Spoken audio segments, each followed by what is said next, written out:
Buenas tardes, les habla Manuel Briceño. Continuamos con el programa ejecutivo de gerencia 85 aniversario de PwC Venezuela.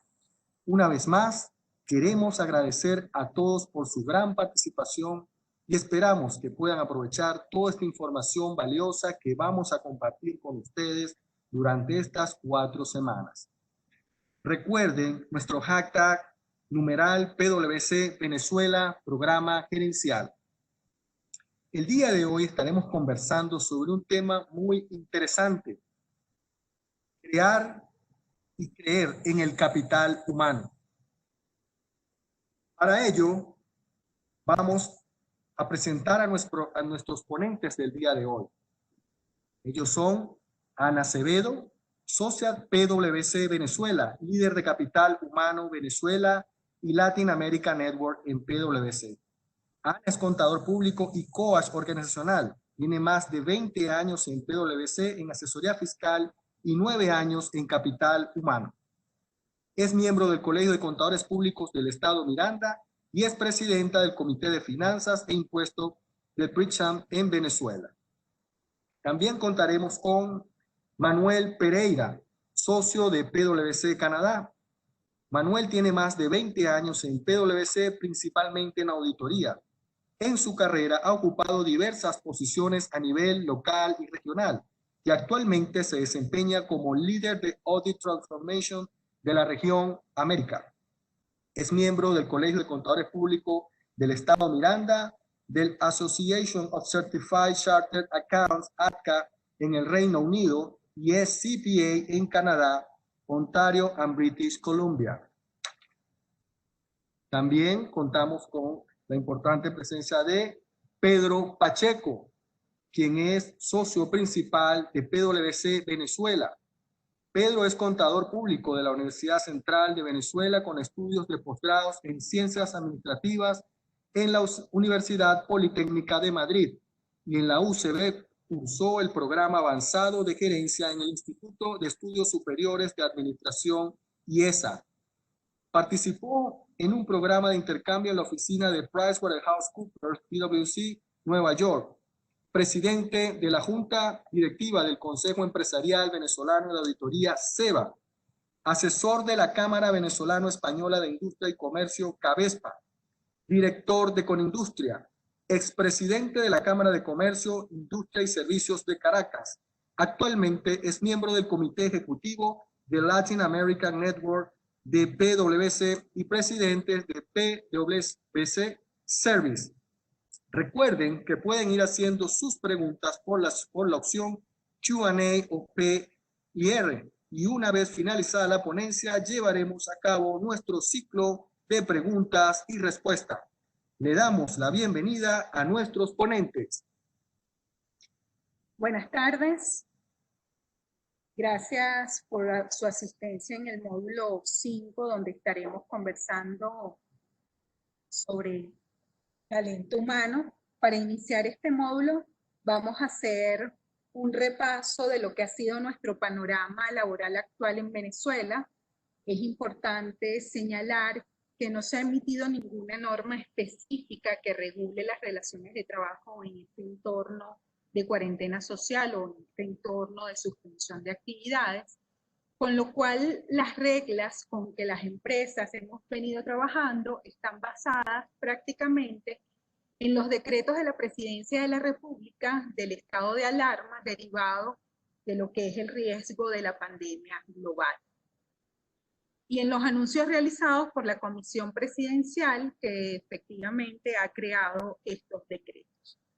En el marco general de estos decretos, el decreto 4160 y el 4198, los cuales ambos fueron prorrogados y han estado vigentes, si hacemos un recuento, desde el 13 de marzo del 2020, y sus prórrogas lo han extendido hasta el próximo 11 de julio, con lo cual a la fecha ya tenemos más de 110 días en cuarentena social. Es necesario, para analizar y facilitar la comprensión de los efectos que tienen estos decretos, dividir las actividades de trabajo en 3 grandes tipos. las cuales se derivan básicamente del contenido de dos artículos de este decreto, el artículo 8 y el artículo 9.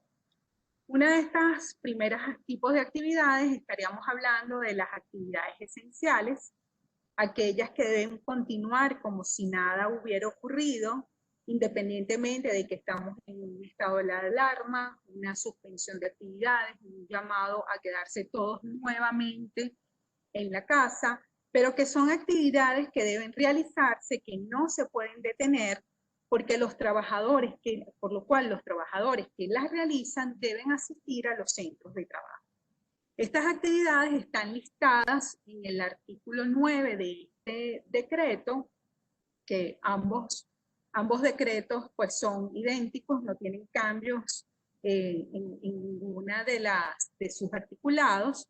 Y en este decreto se incluyen como actividades esenciales, actividades como el manejo de desechos tóxicos, la venta de combustible, la atención de emergencias hospitalarias, el expendio de medicinas y alimentos, empresas dedicadas a servicios públicos como telecomunicaciones, gas, electricidad, agua, actividades que si no se efectuaran, pues inclusive podrían ir contra la finalidad de este decreto de estado de alarma, que es preservar y proteger la salud del ciudadano.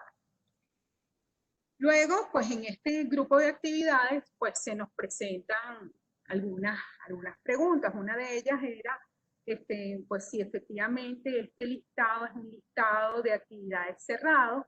Lo que nos ha dicho, pues la experiencia es que sí, porque luego, que lo hemos vivido en este mes, la Comisión Presidencial ha indicado cuáles son las actividades que van a estar sujetas a esa flexibilización. Primero fueron 10, luego se agregaron 15 más, por lo cual esto se entendería que estamos hablando de un listado de actividades esenciales cerrado. Sin embargo, hay actividades que si bien por sí no son esenciales, sí son necesarias para que aquellas se sigan realizando. Por ejemplo, en el caso de una clínica que necesite la reparación de un aire acondicionado, pues la actividad o la empresa que repara el aire acondicionado por sí no es una actividad esencial. Sin embargo, para que la clínica siga prestando su servicio, pues necesita que esta actividad no esencial se realice. Con lo cual, si bien estamos hablando de actividades cerradas, pues hay actividades que pudieran estarse dando bajo demanda de estos otros sectores. Claro, esto no hay que tomarlo de una forma relajada, pues ya sabemos que nuevamente tenemos restricción de movilidad dentro de la ciudad, pero son actividades que si bien podrían estar permitidas, aunque no estén en ese listado, podrían estar justificadas realizadas. Otra pregunta que nos hemos realizado sobre que nos han realizado sobre esto es si esto efectivamente se trata de la misma lista que está incluida en la legislación laboral desde hace ya algún tiempo, donde se indica que por razones de interés público, por razones técnicas o por razones eventuales, estas no pueden detenerse. Esta lista realmente no es la misma. Esta lista es una lista diferente, si bien hay algunas actividades que se solapan, que están tanto en la Ley Orgánica del Trabajo como en este decreto, pues efectivamente no son las mismas, estas son listas autónomas. Otro tipo de las actividades que están contenidas en este decreto son las actividades no esenciales que pueden continuar a distancia desde el lugar de habitación. En este caso, el artículo 8 del decreto del estado de alarma, que establece pues todo el tema del distanciamiento social, indica que la suspensión aplica inclusive a las actividades laborales cuyo desempeño no sea posible bajo ninguna modalidad a distancia que permita al trabajador desempeñar su labor desde el lugar de habitación. En estos casos, bueno, pudiera surgir una pregunta más teórica que práctica. O sea, es necesario que estas relaciones laborales se reestructuren, porque bueno, esto fue algo imprevisto. algo que no estaba posiblemente contenido en los contratos de trabajo, si las personas iban a trabajar desde su casa o no, dado a que esto efectivamente nació de una forma imprevista, que fue de un viernes para cancelaron pues las actividades. Entonces, podríamos decir que, bueno, no hay otra opción. De hecho, la realidad es que los trabajadores que pueden trabajar desde su casa, efectivamente por instinto de sobrevivencia, pues lo están haciendo porque quieren mantener sus puestos de trabajo. Sin embargo, también este decreto pareciera que el espíritu es de que, en la forma de que está redactado, es que todo trabajador que pueda trabajar desde su casa, pues efectivamente lo siga haciendo, ¿no? Y con respecto a esto, para estos casos no se aplicaría la suspensión de la relación laboral, puesto que el trabajador está desde su casa. Sin embargo, en el país o en nuestra legislación laboral no existen normas sobre el teletrabajo, lo que es conocido como teletrabajo en varias partes del mundo. Nuestra legislación lo que contiene son unos pocos artículos sobre trabajo a domicilio que pudiera asemejarse. Lo que pasa es que esta legislación es bastante antigua. Este trabajo a domicilio se refería inicialmente, ¿no? Recordarán a, por ejemplo, costureras que trabajaban desde su casa con sus máquinas, en donde efectivamente el patrón no tenía hasta que velar y pagar por los gastos de mantenimiento que tuviera esa maquinaria, así como por los servicios, como también pagar parte de los servicios públicos de acuerdo a lo contenido en la ley, pero es lo que más se parece a lo que estaría definido como teletrabajo. Esta legislación laboral en Venezuela establece que estos trabajadores, que nosotros las empresas deberíamos tener un registro de estos trabajadores que están trabajando a domicilio.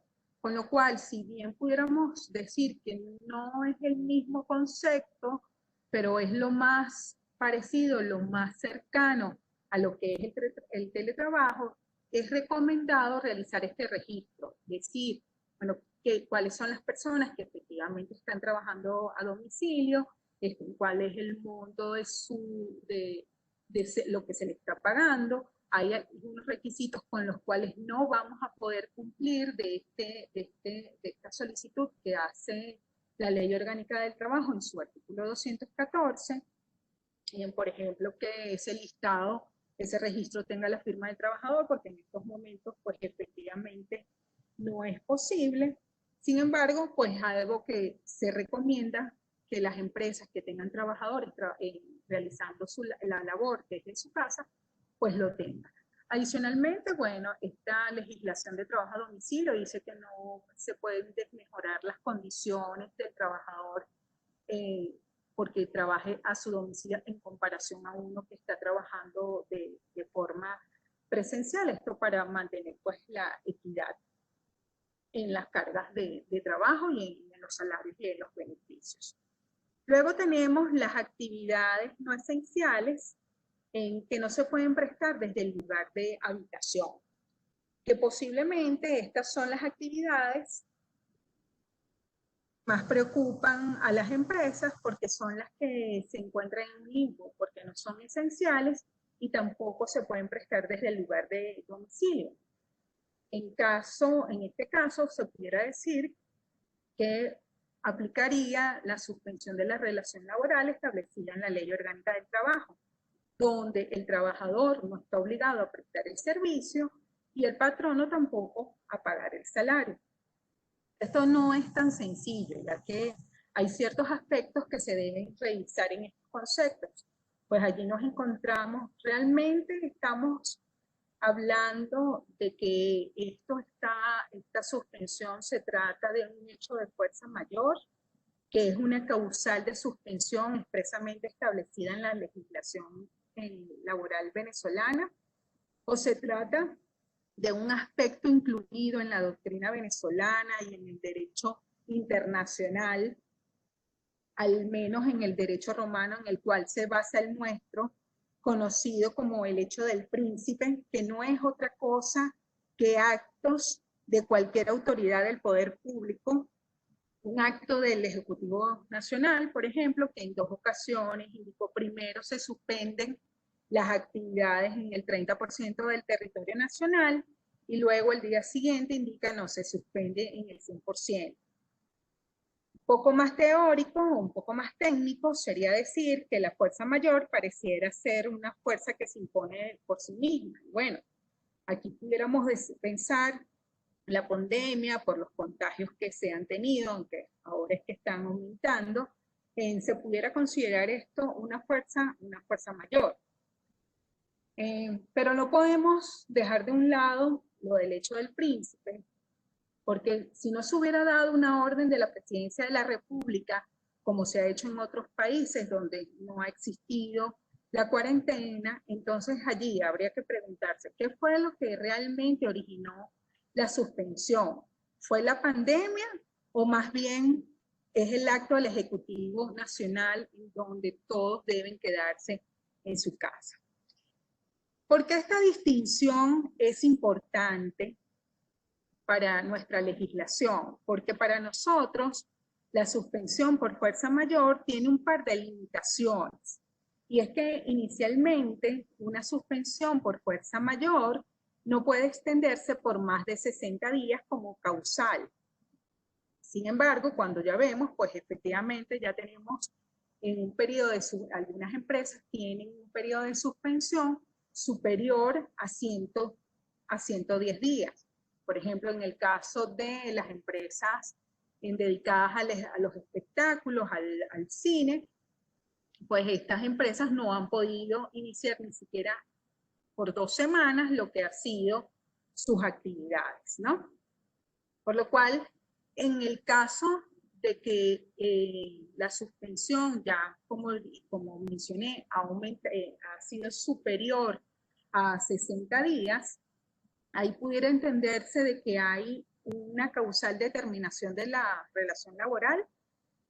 En este caso, la fuerza mayor es inclusive también una causa de determinación laboral y nuestro reglamento de la Ley Orgánica del Trabajo dice que efectivamente, luego de haber pasado esos 60 días de suspensión laboral y que los trabajadores no pueden reintegrarse a sus actividades, el trabajador unilateralmente puede retirarse de la empresa exigiendo el pago de sus prestaciones sociales por antigüedad y la indemnización que correspondería a un despido injustificado, que bueno, en nuestro caso sabemos es lo que conocemos como la indemnización doble o el doblete, ¿no? Ya es lo mismo que si se hubiera despedido a ese trabajador de forma injustificada. Otro problema que trae la LOT con el tema de la suspensión por fuerza mayor es que debe ser autorizada por la Inspectoría de Trabajo dentro de las 48 horas siguientes que se dé la fuerza mayor para presentar esta suspensión. Es decir, posiblemente en estos momentos decir, bueno, es que era imposible cumplir con ese requisito de las 48 horas, puesto tampoco las inspectorías estaban trabajando o no estaban trabajando a plena capacidad, aunque entendemos que actualmente sí están aceptando algunas peticiones de reenganche, pero realmente no hay quien las ejecute.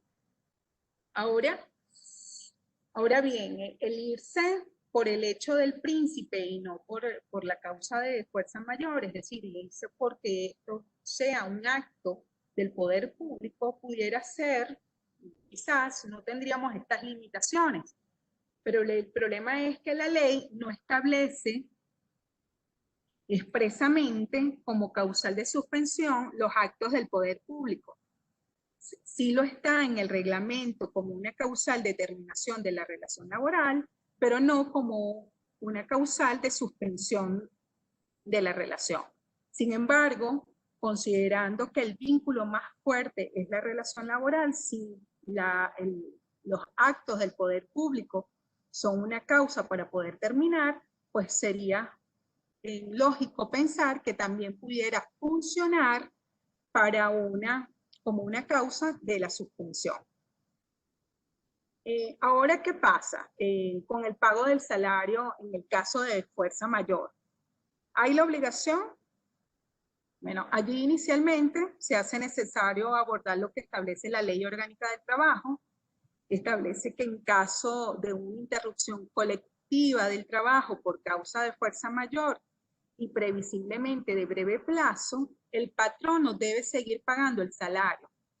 Pero esto pareciera ser una situación distinta a la que actualmente tenemos, es decir, que se han interrumpido, o sea, que sean compensadas,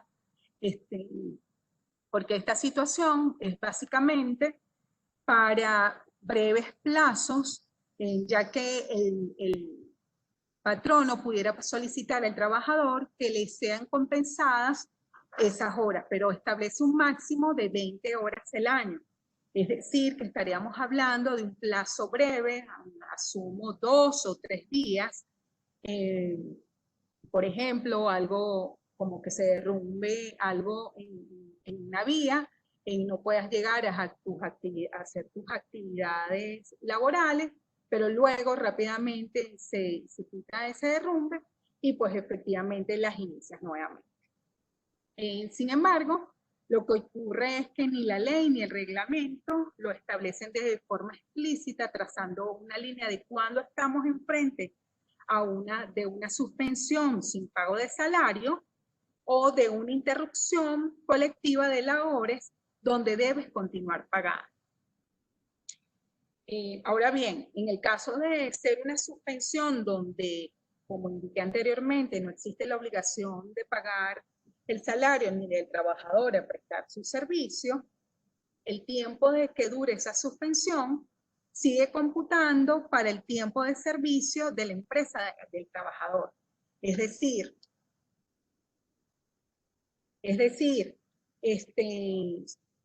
que esto va a tener sus efectos en las prestaciones sociales y en los demás beneficios definidos por tiempo. Igualmente, en los temas del ticket de alimentación, el ticket de alimentación, de acuerdo a la propia ley que lo establece, indica que el patrono debe seguirlo pagando incluso en hechos de calamidad pública o de fuerza mayor, siempre que la empresa no se vea afectada por la situación. Pero ¿quién puede decir que en esta, ya después de 100 días de suspensión de actividades, no está afectado? Sin embargo, la realidad es que las empresas han seguido pagando el beneficio de alimentación por compromiso con sus trabajadores y también por un tema de responsabilidad social con ellos mismos. Ahora bien, hay otras medidas que han salido durante esta época de cuarentena. Una fue la ratificación de la inamovilidad laboral hasta el 31 de diciembre. Ya nosotros teníamos un decreto que era del 28 de diciembre del 2018 que establecía que la inamovilidad laboral estaba vigente hasta el 28 de diciembre del 2020, o sea que lo que hicieron fue extenderla 3 días más. Esto no es algo nuevo, nosotros tenemos decretos de inamovilidad laboral desde el año 2002, o sea ya tenemos, es algo con el que hemos lidiado. Luego también se estableció una protección especial para la remuneración de los trabajadores residenciales afectados por la suspensión de pago de cánones de arrendamiento de vivienda, ya que los cánones de arrendamiento de vivienda principal fueron suspendidos hasta el 1 de septiembre. Si hay algún trabajador residencial que se vea afectado por esta situación, puede ir a la Superintendencia Nacional de Arrendamientos de Vivienda, SUNAVI, a los efectos de ser incluido en el sistema patria para ser compensado con unas medidas. Realmente no sabemos si estos trabajadores, si alguno ha ido y si efectivamente ha recibido una medida diferente a través del sistema patria de la que ha recibido el resto de la ciudadanía que está registrado y que recibe algún beneficio. Luego está el decreto de incremento del salario mínimo nacional y el beneficio de alimentación que fue incrementado a partir del 1 de mayo, cada uno a 400.000 bolívares. En ese caso, esto no tuvo mucho efecto en las empresas, puesto que los salarios de la mayoría eran superiores a este monto que estableció el gobierno. Adicionalmente, pues salió una normativa sanitaria de responsabilidad social ante el COVID con el objeto de mitigar y erradicar los contagios por el virus dentro del territorio nacional. Estas medidas, esta nueva normativa vino como parte de la flexibilización establecida por el gobierno de 5 días de trabajo por 10 días de cuarentena, que luego se convirtió en 7x7, 7 días de trabajo y 7 días de cuarentena. En esta normativa sanitaria, pues todos los centros de trabajo deben cumplir con una limpieza periódica de al menos 2 veces al día, la persona debe tener un vaso o una taza para uso individual, se deben cumplir medidas de desinfección y distanciamiento social en automercados, farmacias, referido de productos, se debe señalar en los ascensores el número de personas, se promueve que se hagan videoconferencias en vez de reuniones presenciales, se indica que solamente pueden trabajar y abrir al público aquellos entes que estén autorizados y en los horarios y condiciones que se determinen, por lo cual, nuevamente, pues esa lista que están establecidas en el decreto de estado de alarma, pues es una lista específica y cerrada.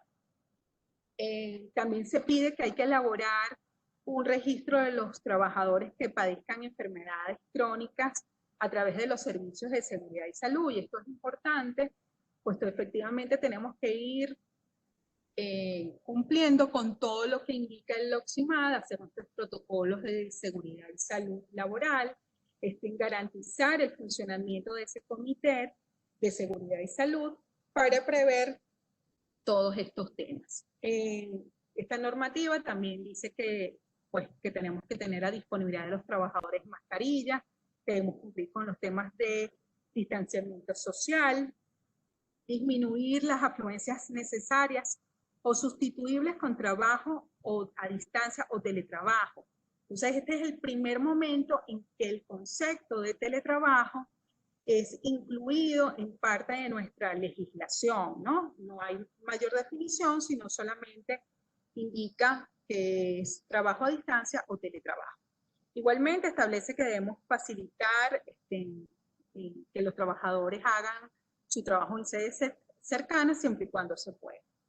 Y ahora, de último, y ya para finalizar, la ordenanza del municipio Libertador del Distrito Capital estableció algunas normas especiales de distanciamiento y bioseguridad para prevenir el COVID.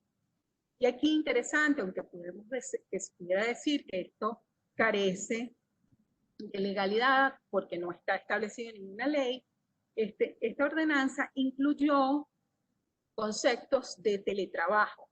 Esta ordenanza salió apenas el 11 de junio del 2020, o sea, está recién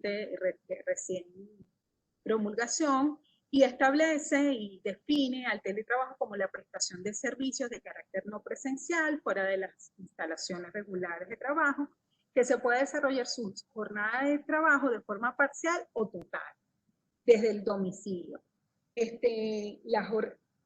Igualmente establece que los beneficios y las obligaciones no podrán ser modificadas, las condiciones de la relación laboral no pueden ser modificadas, siguen teniendo los mismos beneficios y obligaciones que tenían antes de forma presencial. Igualmente establece que la jornada laboral debe ser la que originalmente tenía en la empresa, pudiendo establecerse un horario flexible siempre y cuando no el trabajador a través de este horario flexible no vaya a incumplir con las actividades de trabajo que debe realizar. Igualmente dice que la prioridad del teletrabajo debe ser para las personas vulnerables, en este caso embarazadas, personas con alguna afección, temas de tensión, cardíacos, Como les dije, si bien efectivamente algunos abogados podrían decir que esta norma carece de legalidad porque ninguno de estos conceptos están incluidos en nuestra legislación laboral, que es la que rige la materia y la que tendría prevalencia, es importante ver también cómo se están integrando estos nuevos conceptos y qué está pensando el gobierno nacional sobre este tema. La realidad, y ya para finalizar, es que el 49% de los CFO afirman que el teletrabajo será una opción permanente para los roles que lo permiten. Esto es de acuerdo a la encuesta del PwC Global de mayo de 2020, con lo cual el teletrabajo, pudiéramos decir que llegó para quedarse, con lo cual es importante establecer normativas legales, tanto para tener reglas transparentes y claras, tanto para el trabajador como para el patrón.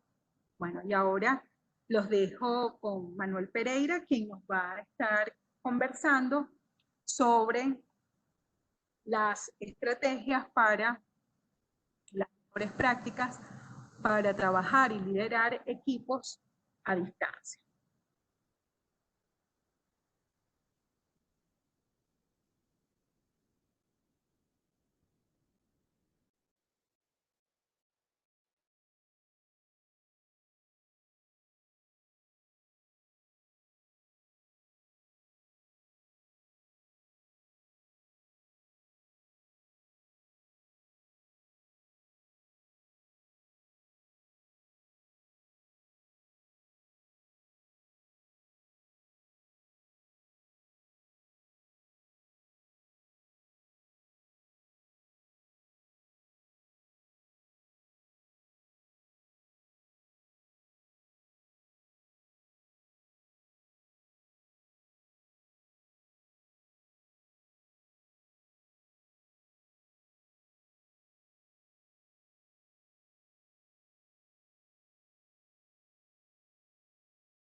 Disculpen, tenemos un problema con el audio de Manuel Pereira, pero ya estamos resolviendo.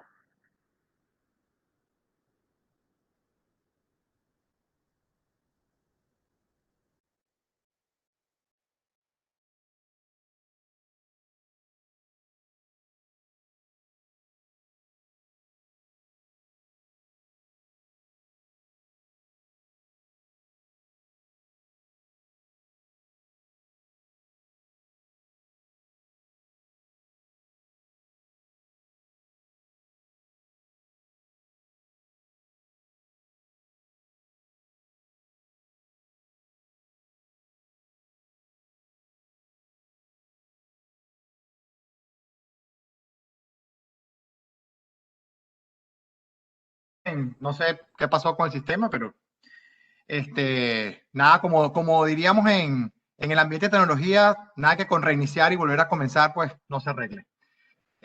Como decía, como comentaba, cuando no me escuchaban, las legislaciones, como Ana comentó, pues han estado evolucionando y han estado evolucionando para adaptarse a esto que es inesperado, inédito. Algunos países un poco más desarrollados tenían algo de legislación, pero en general alrededor del mundo no había nada que legislara o que manejara el tema de las prácticas de trabajo remoto. Si podemos pasar a la siguiente lámina, Ana.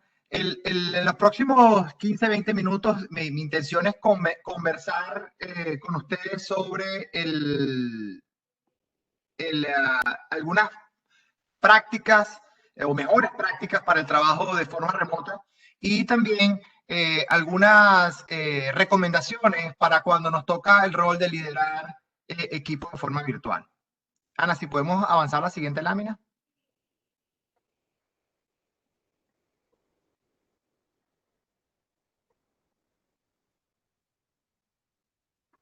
Ok. Quizás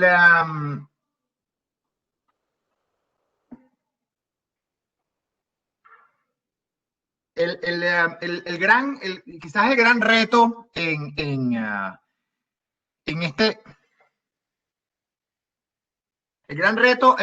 este en este ambiente es que efectivamente no hay nada escrito y no hay cómo, digamos, cada persona y cada organización está desarrollando sus propias prácticas y definiendo sus propias estrategias en función de lo que considera que puede ser más eficiente. Leía más temprano algunos comentarios en el chat sobre que es muy complejo en un ambiente como Venezuela el establecer el trabajo remoto, dadas las limitaciones que pueden existir en el país por múltiples razones. Bueno, esas limitaciones en diferentes tipos y en diferentes formas de limitación también existen en otros países, y lo que hemos visto es cómo comenzamos a adaptarnos. ¿Okay? Y ya vemos cosas interesantes como países que han desarrollado, por ejemplo, o empresas que han desarrollado, por ejemplo, temas como un código de conducta para trabajo virtual o un código de vestimenta para videollamadas o algunas políticas para apoyo de empleados que están en situación de trabajo remoto. Es un tema que no es nada sencillo, no es, como decía, no está escrito, y todo parte, o todo, digamos, se basa en el hecho de que es sumamente importante que las entidades, si no lo han hecho antes, comiencen a pensar en el proceso de transformación digital. Me ha tocado, como decía más temprano, Emanuel, cuando leía mi currículum, me ha tocado una interesante experiencia este último año de liderar el grupo de transformación digital y justamente entrando en este proceso de COVID. Pero es que definitivamente COVID ha venido a representar un gran cambio y una gran eliminación de ciertos paradigmas que existían con respecto a lo que es la transformación digital, incluyendo el trabajo remoto. Como decía Ana, la encuesta que se hacía en el mes de mayo apuntaba que la mayoría de los CFO consideraba que, o 49% de los CFO consideraba que pues mucho de lo que actualmente estaba trabajando de forma remota, pues iba a continuar trabajando de forma remota. Y eso en la lámina que tienen en este momento, cuando hablo de la nueva realidad y hablo de que el ambiente de trabajo ha cambiado, efectivamente ha cambiado. Para algunos trabajos, mi caso particular, en mi rol, mi caso yo no tengo en este momento planes de volver a la oficina hasta el año 2021. ¿Okay? Y es que no tiene ningún sentido cuando ya luego de 3 o 4 meses pues has logrado balancear y hacer todo desde conexiones remotas. Hay trabajos que definitivamente necesitan estar en una oficina o que dadas ciertas circunstancias requieren la utilización de un espacio físico diferente. Pero también están cambiando otras funciones que actualmente estaban funcionando directamente en una oficina. Y como ejemplo, en el caso nuestro, por ejemplo, lo que es el tema de la impresión. La impresión fue completamente descontinuada. O sea, trabajando en la casa, las personas que anteriormente estaban imprimiendo material para leerlo, para trabajar con él en la oficina, hoy por hoy, cuando están en su casa, pues ya ese proceso ha cambiado. Por lo tanto, la transformación digital es ahora más relevante que nunca. Las compañías pues deben asegurarse que tienen procesos funcionando que les permita fácilmente moverse en este ambiente. Yo siempre, cuando tengo la oportunidad de hacer presentaciones de este tipo, siempre comento, y obviamente hablando de PwC, es comentar lo relativamente rápido y con relativamente poco ruido en general a nivel global, en que la firma pasó de tener 12.000, alrededor de unos 12.000 empleados trabajando de forma remota a tener 270.000 alrededor del mundo trabajando de forma remota. Ahora, las empresas que no tenían una estrategia de movilización, donde no tenían VPNs establecidas, donde no tenían, por ejemplo, utilización de equipos portátiles, donde no tenían ciertos elementos que permitieran la movilidad del personal, pues se vieron altamente afectadas. En este ambiente, y porque trabajar de forma remota implica que vamos a hacer o vamos a aplicar un enfoque distinto al que hemos aplicado cuando estamos en la oficina, la organización, la disciplina y la eficiencia no son deseos, sino son definitivamente necesidades. Es decir, cuando trabajamos desde la casa, nuestro proceso de organización, disciplina, eficiencia es completamente distinto al proceso cuando estamos en la oficina. En especial en este ambiente actual de COVID. ¿Okay? Sobre todo, por ejemplo, aquellos que son padres, tienen que lidiar no solamente con completar su proceso de trabajo natural, sino que además los niños están en la casa. Y eso requiere un proceso de organización un poco distinto al que tengo cuando voy hasta la oficina. El trabajo remoto definitivamente representa retos, pero también representa oportunidades. ¿Ok? Muchas organizaciones están visualizando oportunidades que se pueden estar generando, pero inclusive uno como empleado también puede identificar grandes oportunidades en este proceso. Yo, por ejemplo, que trabajo relativamente lejos de donde vivo, tengo la oportunidad en este momento, por ejemplo, de compartir más con mi familia de lo que podía compartir anteriormente. Y eso es una ventaja. ¿Cómo lo voy a balancear dentro de ese esquema de trabajar en la casa, organizarme, disciplina y eficiencia? Es el gran reto. Lo que antes se resolvía con un café en la oficina o con conversar con alguien en el pasillo, hoy lo tengo que hacer de forma virtual. Por lo tanto, la comunicación es fundamental con todos los elementos, con mis clientes, con mis compañeros de trabajo, con mis proveedores. Es decir, tengo que mantener un nivel de comunicación mucho más alto. Ahora, en una encuesta que leía recientemente, hecho en algunas organizaciones de servicio, un grupo de organizaciones de servicio, expresaban un 60%, un número bastante alto, de que las comunicaciones con sus clientes se habían incrementado en comparación con el número de puntos de conexión que tenían cuando estábamos antes de COVID. Es decir, este proceso de conectarnos de forma virtual nos ha obligado a un proceso de comunicación más frecuente. ¿Okay? Y, como decía, no está nada escrito, por lo tanto debemos abrir nuestras mentes a nuevas formas y métodos de ejecutar el trabajo. ¿Okay? Desde la utilización de tecnología, como el uso de drones, por ejemplo, en algunos países han estado utilizando drones para actividades que antes no estaban diseñadas, pero bueno, esta situación ha acelerado el desarrollo tecnológico alrededor de algunas cosas, como el uso de tecnología de colaboración, ¿okay? Que nos permita compartir documentos, compartir entre varias personas sin necesidad de estar enviando y recibiendo correos. Si nos movemos a la siguiente lámina. Ahí, y en la medida que la respuesta de los países y las organizaciones continúa, particularmente creo que hay tres actitudes o tres conductas que son fundamentales si queremos ser exitosos en un ambiente de trabajo remoto como el que representa las actuales circunstancias. Hoy más que nunca, el concepto de manejo de proyecto o mentalidad de project management es fundamental. Como dije, la comunicación y como dije, la actitud o mantener una actitud de mente abierta y explorar formas alternativas de ejecutar los procesos. Esos tres elementos son fundamentales si queremos ser exitosos dentro del actual ambiente. Algunas prácticas que hemos observado para trabajar de forma remota y que son importantes considerar, y obviamente no todas, a ver, cada una de ellas tiene sus particulares y obviamente cada uno de nosotros tiene una realidad que requiere que estas prácticas las adoptemos de una forma individual. ¿Okay? Lo primero es la seguridad. Y quiero empezar por ahí porque también el proceso de trabajar de forma remota ha disparado algunos riesgos adicionales que no teníamos antes. El riesgo de seguridad y proteger la información que enviamos por email es sumamente importante. Es muy distinto a tener una reunión cara a cara a enviar información por email. cuando enviamos información por email, es importante cuidar cómo escribimos, solo hacer referencia a hechos y no a conjeturas, tratar de, porque esa información que ahora está por escrito en un correo, no sabemos dónde puede terminar. Por lo tanto, también tratemos de evitar información confidencial dentro del cuerpo del email, a menos que lo estemos encriptando. Utilicemos la tecnología en la medida de lo posible. Las tecnologías de colaboración,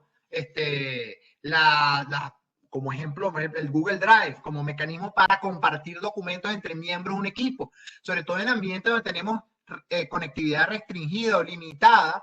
El poder compartir la información permite que aunque uno de los miembros del equipo pierda conectividad, el resto del equipo puede continuar la tarea. ¿Okay? Mantener comunicación constante con todos los miembros del equipo, con todos, o tratar con mis clientes, con mis proveedores, con mis gerentes, ¿ok? Y ser tan transparente como sea posible, porque es importante que mis supervisores conozcan el estatus de mi trabajo, pero también conozcan mi realidad, ¿ok? Cada uno de nosotros tiene que tomar responsabilidad personal por su carrera. Ahorita han aparecido una cantidad de nuevas oportunidades de estudio, de preparación, de entrenamiento. Es importante que no porque ahora estamos trabajando de forma remota detengamos lo que ya veníamos haciendo anteriormente para mantenernos preparados. Es decir, este ambiente demanda de nosotros más bien una preparación mucho más relevante, y creo que Pedro también va a comentar un poco de esto en su presentación más adelante. La siguiente lámina, por favor.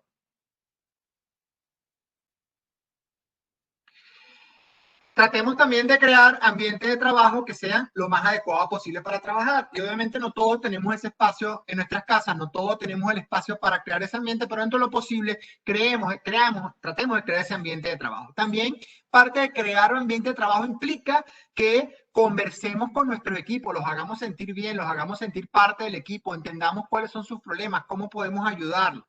¿Ok? Tenemos que organizarnos. ¿Ok?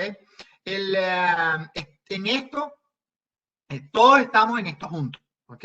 Entonces, es importante que compartamos lecciones aprendidas. Lo que pudo haber sido una solución para mí puede también ser una solución para alguien más dentro de mi organización. Entonces, tener foros donde podamos compartir información o soluciones que hayamos implementado en nuestra compañía es bien importante. Recuérdense que no hay nada escrito sobre este tema. Y finalmente, con respecto a estas actitudes, atrévanse a cambiar. El manejo del cambio aquí es fundamental, y lo primero que tenemos que entender es que para que nosotros no podemos esperar que el mundo venga y nos cambie a nosotros. Tenemos que ser nosotros quien tomemos la iniciativa y decidamos cambiar y decidamos hacer las cosas de una forma diferente, y enfrentemos esto como un reto más de crecimiento profesional y donde podemos hacer las cosas de una forma diferente. Y yo, de nuevo, trato de llevarlo siempre a experiencias individuales, pero yo hasta hace 4 meses era una persona que para leerme un reporte necesitaba imprimirlo y leerlo y marcarlo, y hacía mis marcas. Hoy por hoy, 4 meses después, no necesito imprimirlo. He superado ese proceso porque mientras trabajaba remoto, pues ya no tenía el acceso para poder imprimir 200, 300 páginas y trabajar en ese grupo. Bien, la siguiente lámina, por favor. Dentro de este entorno, también nuestra salud física y mental es importante. ¿Ok? La nuestra y la de nuestros equipos y la de nuestros compañeros de trabajo. Por lo tanto, seamos realistas. No todos los días van a ser días excelentes. No todos los días vamos a tener la mejor conexión. No todos los días voy a poder ser 100% eficiente. ¿Ok? Seamos conscientes de la realidad de mi equipo, de mi propia realidad. ¿Ok? Vamos a mantener una comunicación fluida con nuestro entorno. Pero a veces también tengo que mantener una comunicación fluida, por ejemplo, con mis hijos. Decirles, hijos, en los próximos horas voy a estar haciendo una presentación. Por favor, vamos, en la próxima hora no los puedo atender. Ese proceso es diferente al proceso anterior. Porque cuando yo estaba en mi oficina, no necesitaba decirle a nadie, necesito una hora para poder dedicarle a esta llamada, por ejemplo. Planifica tu día. Es importantísimo el que nosotros tengamos planificado qué actividades vamos a hacer, y eso me voy a la primera lámina donde hablaba de una mentalidad de manejo de proyectos, de project management. Es importante que planifiquemos qué voy a hacer hoy, cómo lo voy a ejecutar y cuáles son las actividades que espero ejecutar. Hay una, la siguiente es una que me llamó muchísimo la atención, pero efectivamente se repite en varios escenarios que estuvimos analizando a nivel de la región, y es vístete para trabajar, y efectivamente tiene un efecto psicológico en la persona el realmente comenzar una rutina de levantarse en la mañana, vestirse para trabajar y comenzar a trabajar, aun cuando estés trabajando en tu casa. La tentación de trabajar en pijama es muy alta, ¿ok? Pero desde el punto de vista de salud física y mental, el hacer un break en tu mente, decir, me levanté, me vestí y fui a trabajar, aun cuando no salí a la puerta de mi casa, genera un impacto positivo, sobre todo en ese proceso de planificar mi día. Y finalmente, cuídense a sí mismos. El tomar agua, el mantener ejercicio, el mantener haciendo ejercicio físico es importantísimo, ¿ok? Deben incluirlo como parte de su rutina. En mi caso, yo iba caminando, pues, hasta el tren y del tren hasta la oficina, etcétera. Tenía una rutina donde al menos al día caminaba 1 hora. Al cambiar a trabajo remoto tuve que reemplazar esa rutina de caminar al menos 1 hora al día por otra rutina que reemplazara ese proceso. Finalmente, quiero comentarles sobre el liderazgo como equipos virtuales. Hay cinco elementos, los cuales les dejo en la lámina, que visto desde el punto de vista de cada uno de nosotros como líderes de un equipo, ¿ok? Que tenemos la responsabilidad de asegurar el bienestar laboral, psicológico, de nuestro equipo. Hay 5 elementos que son fundamentales para que un líder de equipo maneje esta situación o este ambiente actual. Lo primero es organizar los canales de comunicación adecuados, establezca reglas claras de cuándo nos vamos a comunicar, cómo nos vamos a comunicar, si es diario, si es al final del día, una vez a la semana, cuándo vamos a hacer esos puntos de contacto, ¿ok? Y siempre asegúrese que usted como líder está disponible, es decir, me puede escribir por mi teléfono, me puede mandar un mensaje, me puede escribir un correo, etc. Mantenga a su equipo siempre productivo, ¿ok? Ayude a su equipo para el implementar ciertos tipos de rutinas, ayuda a que el equipo sea también productivo. Recuerda al equipo de tomar pausas, de hacer stops. Si ven que algún miembro de su equipo le está enviando información a las 12 de la noche, pues vamos a interesarnos por eso y vamos a preguntarle por qué está pasando. Creo que tienes que tomarte un espacio de tiempo, ¿ok? Ayude a sus miembros de equipo a entender tratar de entender sus problemas y tratar de ayudarlos a resolver sus problemas dentro, obviamente, de lo que podamos. Y de vez en cuando trate de tomarse un tiempo con el grupo completo, compartir historias de éxito, lo que hemos logrado. No se nos olvide seguir celebrando el éxito cuando estamos trabajando en forma virtual. Hoy más que nunca, eso es importantísimo. Dele también a su equipo. Ahora no tenemos al jefe en la oficina al lado, no estoy en la oficina al lado, no tengo la persona para que venga a preguntarme. Démosle al equipo esa confianza y libertad para actuar. Vamos a crear vamos a dejar un poco más de rienda suelta a que ellos sean capaces de crear, de innovar dentro de este ambiente, ¿ok? Eso les va a dar cierto elemento también de innovación y a lo que estamos haciendo. Como les decía, no hay nada escrito, por lo tanto, hay muchas ideas muy buenas allá afuera que deben ser tomadas en consideración. Permanezca alerta a cómo se sienten los miembros de su equipo, ¿ok? Y mantenga a su equipo siempre comprometido y motivado. Hay muchísimas ideas que hemos estado viendo, desde inclusive happy hours virtuales, sesiones de escape rooms. O sea, hemos visto cualquier cantidad de ideas que han estado ocurriendo a nivel de nuestra región. Pero es importante que ese equipo siga comprometido y motivado, y hoy más que nunca porque no nos tienen ahí al lado. Entonces tenemos que tratar de compensar ese proceso donde no nos tienen al lado. Finalmente, pidiendo disculpas por pues, los problemas de audio, quiero cerrar con un mensaje que básicamente es de Roy Bennett, es un escritor, y básicamente traducido al español dice algo así como: los retos y las adversidades existen para ayudarnos a conocer realmente quiénes somos. Es cierto que las tormentas golpean nuestras debilidades, pero también liberan nuestras verdaderas fortalezas. Muchas gracias y te lo dejo para ti, Pedro.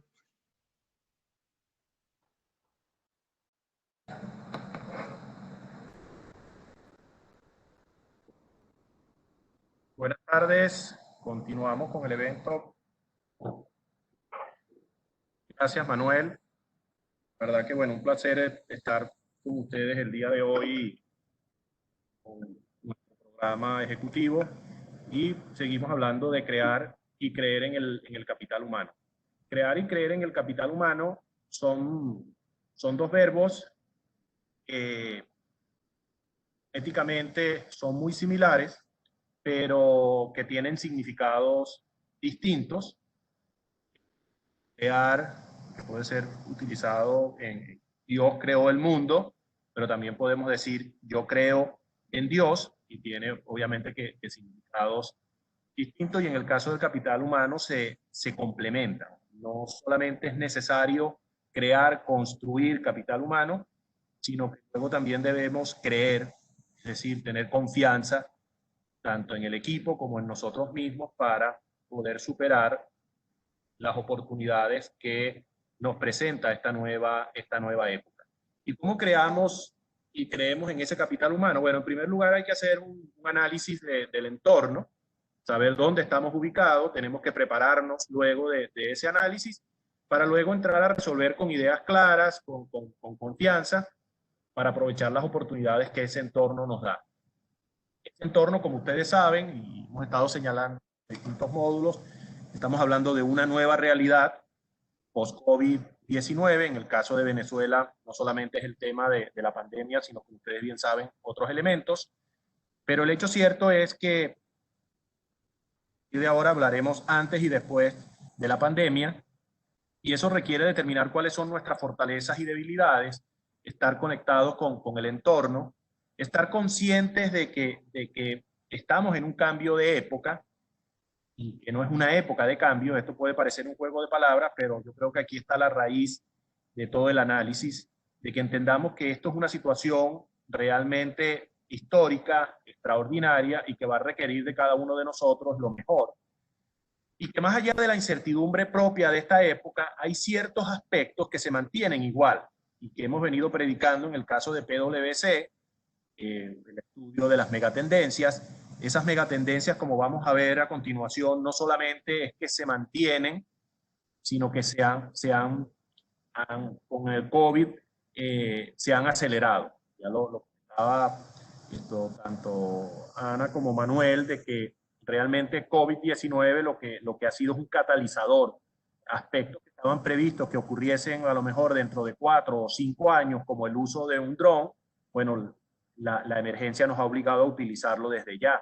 El tema de trabajar en forma remota, que estaba previsto hacerlo dentro de 3, 4, 5 años, lo estamos haciendo desde ya. Un evento como el que estamos llevando a cabo era impensable. O sea, hacer un evento de más de 1000 personas en forma remota hace 5 meses era impensable. Probablemente estaba previsto de que eso fuese a ocurrir dentro de 4 o 5 años. Está ocurriendo hoy. Entonces, no todo lo que está pasando con COVID es negativo. Hay aspectos allí fundamentales y lo que hay es que analizarlos dentro de lo que hemos denominado ese entorno. Básicamente, a nivel mundial pudiéramos decir que es un entorno donde el concepto de cambio climático, escasez de recursos, no solamente recursos materiales, sino incluso recursos humanos calificados, cambio demográfico, cambios en el poder económico. Como ustedes saben, China, esto se prevé que sea la primera potencia económica en los próximos años, pero también se habla de que India puede superar a China en cuanto al número de habitantes en el año 2030. Entonces, es un mundo que está en pleno movimiento, pero quizás estas megatendencias que estamos señalando acá siempre han estado presentes en la humanidad, pero hay una que sí es nueva, que por primera vez irrumpe, y es la irrupción, valga la redundancia, tecnológica. Esa, sin lugar a dudas, que entra en la escena del ser humano por primera vez de esta forma, y eso está cambiando los estilos y el modo de vivir sobre el planeta Tierra. Eso, por supuesto, que conlleva la necesidad de crear nuevas claves y nuevos liderazgos para superar la crisis del COVID-19 en primer lugar, para gerenciar conflictos que surgen, para evitar desempleos y mayor desigualdad, porque si no aprovechamos las oportunidades, eso es lo que va a ocurrir, que la brecha entre los países ricos y los países pobres pudiera ser mucho mayor, o incluso dentro de las propias sociedades, entre aquellos que tengan esas habilidades y los que no la tengan. Entonces es importante tomar conciencia de ello y aprender. Tenemos que aprender esas nuevas habilidades para gestionar ese entorno, tanto nacional como los desafíos globales. No solamente estar preparado técnicamente en lo profesional, sino que también lo emocional y lo físico es importante. Ya lo comentaba Manuel, donde tú puedes tener una persona altamente calificada desde el punto de vista técnico, pero emocionalmente desequilibrada por toda esta situación. Entonces, tenemos que buscar la forma de ser en esos aspectos, no solamente técnicos, sino que también ahora lo emocional y lo físico cobra mayor vigencia, mayor relevancia que la que pudiéramos tener en meses o en años anteriores. Y en ese sentido, las organizaciones deben desarrollar capacidades y atributos para anticipar y reaccionar, no solo para sobrevivir, sino también para evolucionar en esta época post-COVID. Y eso lo pudiéramos graficar sin ser exactos en cuanto a la fecha, pero pudiéramos decir que en el año 1900, una persona analfabeta versus una persona que fuese bachiller, obviamente que el bachiller tenía un mundo de oportunidades que no tenía el analfabeto, pero es que luego pudiéramos decir que en 1950 esa misma brecha de oportunidades existía entre quien era bachiller y quien era universitario. Por supuesto que el universitario, mayores oportunidades de desarrollarse, mayores oportunidades de aportar soluciones para la sociedad. Y pudiéramos hacer un ejercicio y decir entonces que para el año 2030, y alguien pudiera decir que incluso antes, vamos a estar hablando de analfabetos digitales y vamos a estar hablando de talento digital. Y ese es el gran reto que tenemos los que estamos hoy y en general la sociedad lidiando con estos temas. O sea, alertar de que es un mundo nuevo que requiere de unos talentos que no tenemos hoy y que eso no nos debe llenar de miedo, sino más bien nos debe entusiasmar de que en cierta forma somos privilegiados, estamos viviendo en una época de transformación y tomar conciencia de ello es ese análisis que les decía anteriormente de tomar conciencia del entorno y prepararnos para ese mejor porvenir. Que no importa si su empresa está en Milán, en Cabo Verde, Nueva York, Toronto, Maracaibo, Caracas, solo los más ágiles, flexibles e innovadores, los más digitalizados, son los que podrán aguantar. Y no habrá empresa de tamaño medio que sobreviva sin una capa de digitalización. Y alguien pudiera decir que ni siquiera una capa, sino que sea una digitalización profunda. Ese es el entorno que nos toca vivir y del cual debemos tomar conciencia para asegurarnos de aprovechar esas oportunidades y no perder el tren de ese progreso que, insisto, COVID lo que ha hecho es que lo ha acelerado, lo que estaba previsto para dentro de 5 o 10 años, pues nos lo ha puesto en el presente. Y ese es el gran reto, o sea, acortar la brecha entre las competencias y habilidades que disponemos hoy y las que se van a necesitar en esta nueva época. Sin querer detenerme, pero ven allí una lámina donde se pueden ver las distintas fases que deberían llevar a cabo las empresas para buscar esas nuevas competencias en esa economía denominada 4.0, en esa revolución que hemos estado hablando en los módulos anteriores, la cuarta revolución industrial. Entonces, es eso lo que debemos focalizarnos, o sea, ver cuál es esa brecha y buscar de acortarla lo más rápido posible. Y yo acá en un tweet parafraseaba a Darwin, que como ustedes saben decía que las especies que sobreviven no son las más fuertes, ni las más rápidas, ni las más inteligentes, y yo parafraseaba y decía que pudiéramos decir que las especies, y en este caso refiriéndonos a personas y empresas, que sobrevivirán a esta crisis no son las más fuertes ni las más inteligentes, sino aquellas que acorten la brecha digital entre las competencias actuales y las necesarias mediante el uso de la tecnología. La tecnología es transversal, o sea, cualquiera sea su profesión, la tecnología va a estar hoy más presente que nunca. Y quien la incorpore y quien aprenda a usarla en forma eficiente tomará ventaja y le irá mucho mejor y podrá surfear la ola que quien no lo haga. Y bueno, y esas tecnologías que no me voy a detener en aras del tiempo, pero que ya las hemos visto también en los módulos anteriores, básicamente son las que ustedes ven allí, que PwC las ha denominado las 8 tecnologías esenciales, que todas y cada una de ellas van a estar presentes en nuestras vidas en mayor o menor medida, pero cada vez en forma más acelerada. Por ejemplo, el caso de la impresión 3D, vean cómo con COVID cobró una importancia, porque entonces, bueno, empezaron a imprimirse ciertos instrumentos. El tema de la inteligencia artificial, que quizás es uno de los que más impacto va a tener, también está allí. Entonces, tenemos que tener en el monitor, en ese tablero, presente que esas 8 tecnologías nos van a estar transformando el día a día, nuestro trabajo, nuestro desempeño, y la idea es utilizarlas en la forma más eficiente posible, ya que las circunstancias nos lo permitan, ¿no? Bueno, y resolver con ideas claras, pues es entrar ya en esa fase de ejecución, de actuar sobre el escenario, de tener identificadas las variables que puedo gerenciar de aquellas que no puedo gerenciar, no desgastarme en aquellas que no puedo gerenciar, sino poner el foco en las que realmente dependen de mí, con gran flexibilidad y capacidad de respuesta en un entorno que es muy cambiante. Lo que hoy es una novedad, mañana puede ser una noticia totalmente obsoleta. Les muestro muy rápidamente una encuesta realizada por PwC, donde a los CEO a nivel mundial, en más de 150 países, se les preguntó cuáles son sus principales preocupaciones, y vean cómo el tema de la disponibilidad de habilidades claves está dentro de las principales preocupaciones de los CEO. Existe la preocupación de que no podamos aprovechar las oportunidades porque no tengamos las competencias necesarias para abordarlas, porque el personal no está capacitado para las mismas. Entonces, tenemos que prepararnos para estar preparados, y vean cómo ya es una preocupación que tienen los CEO a nivel mundial, como lo pueden tener en relación a incertidumbre política o como lo pueden tener en relación a ciberataque. Es un elemento que está allí sobre el escritorio, por decirlo de alguna forma, que los CEO les preocupa de que el personal no esté lo debidamente capacitado para aprovechar esas oportunidades. Y que deberíamos dejar de hablar ya de desempleo. Yo creo que ya el concepto de desempleo se está quedando obsoleto. Más bien debemos referirnos a personal que no tiene las competencias necesarias que el mercado requiere. Porque hay ciertas profesiones, hay ciertas habilidades que si usted las tiene, usted no está desempleado. Está desempleado en aquellos trabajos que configuran rutina, trabajos que se han ido quedando en aspectos que no son innovadores.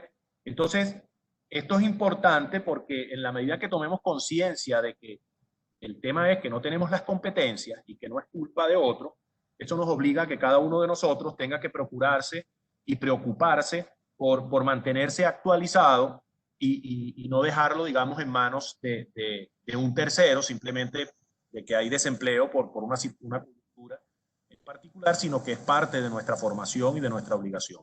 Muy rápidamente les comento que a una pregunta también que se le hizo a los CEO sobre la inteligencia artificial y el Internet, que iba a tener mayor impacto en los próximos años, los CEO mayoritariamente, en un 63%, piensan que la inteligencia artificial va a tener un mayor impacto que la revolución, el Internet. Imagínense, hoy en día nosotros sin Internet prácticamente no podemos vivir, todos nos movemos en torno a Internet.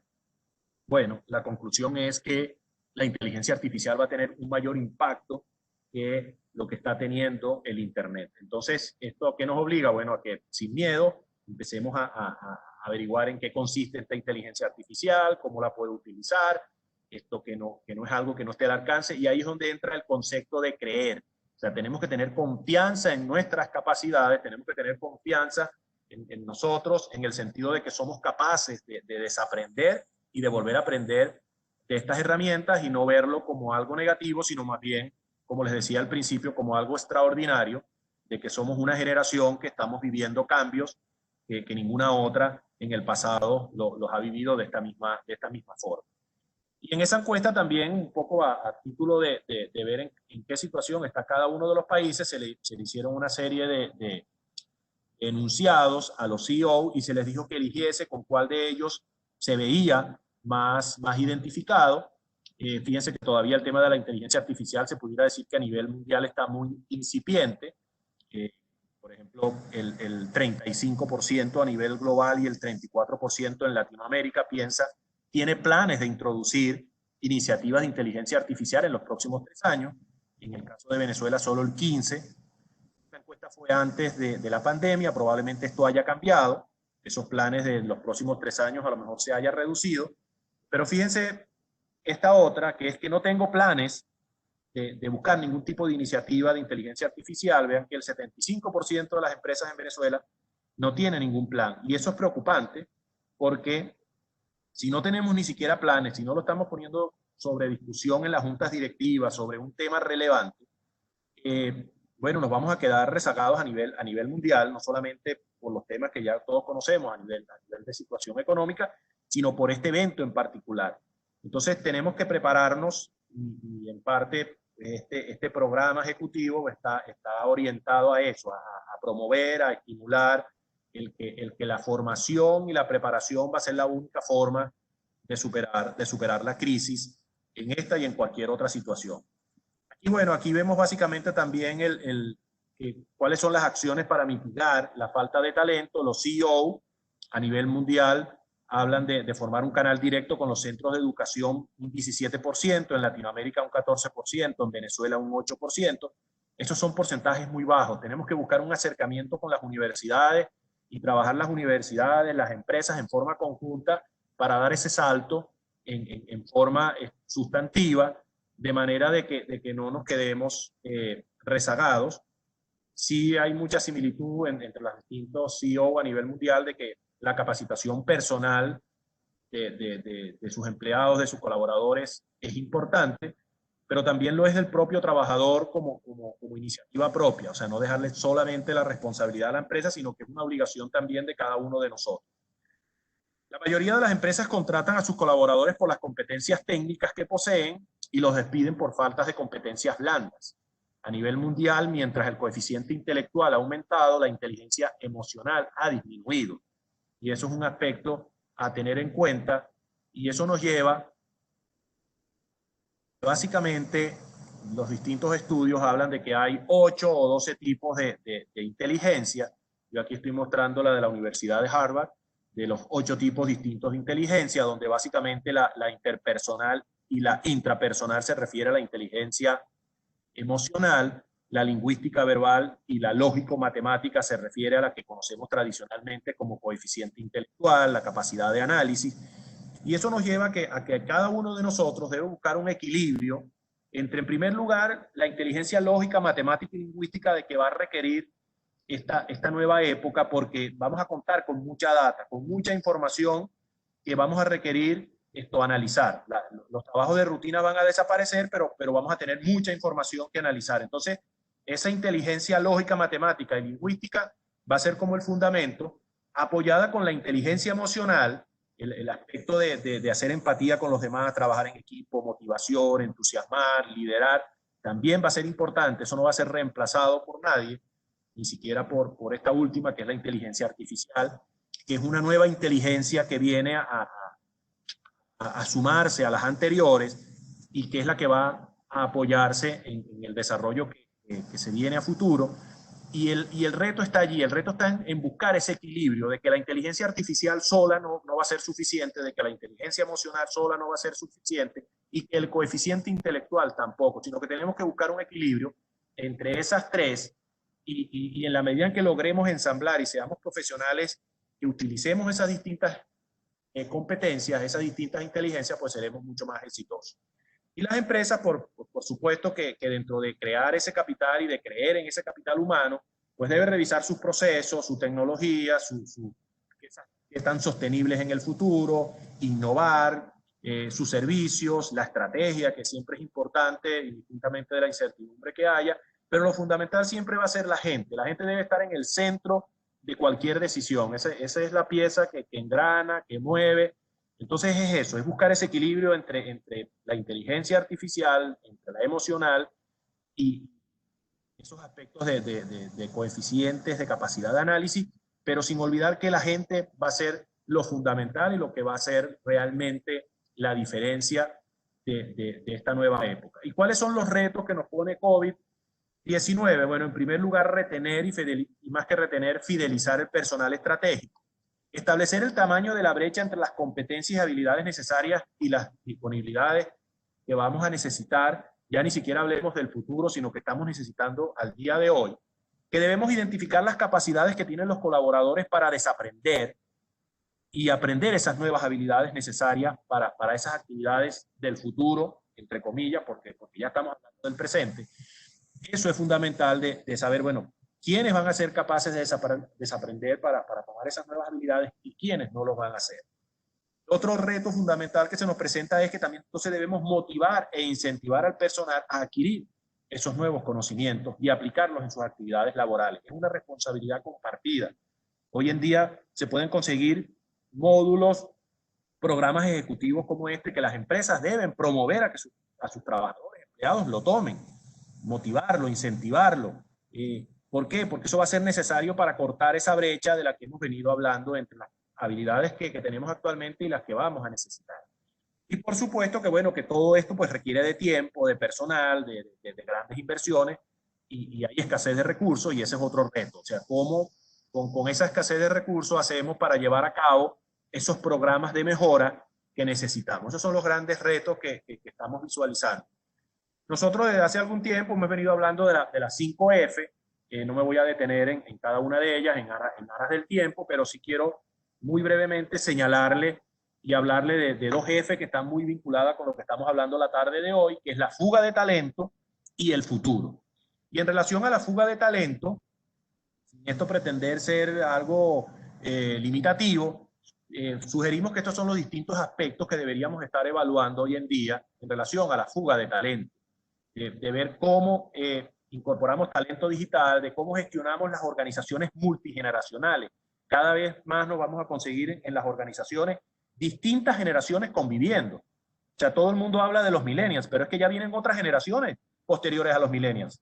Esto que dentro de poco van a ver a los millennials como mayores, como personas que ya están obsoletas. O sea, tenemos un gran reto de cómo vamos a convivir todas esas generaciones y donde no nos podemos desprestigiar unos a otros, sino que todos vamos a ser necesarios, donde todos vamos a tener elementos que agregar. Cada vez más ya no veremos familias, incluso el abuelo, el hijo y el nieto, sino que ya también veremos el bisabuelo. Bueno, eso también va a ocurrir en las organizaciones y ese es un reto que tenemos de que la organización diversa, que va a tener esas distintas generaciones, se va a tener que gestionar de una forma distinta. ¿Y qué es más barato formar el personal y que se vaya? O sea, a veces el temor es que si lo formo se va de la organización. Bueno, eso es mucho más barato que no formarlo y que se quede. Y que la inversión más rentable, sin lugar a dudas, es la preparación del personal para el futuro y que debemos promover constantemente la innovación. Innovamos o fracasamos y que la innovación no necesariamente requiere de grandes inversiones, es un mito.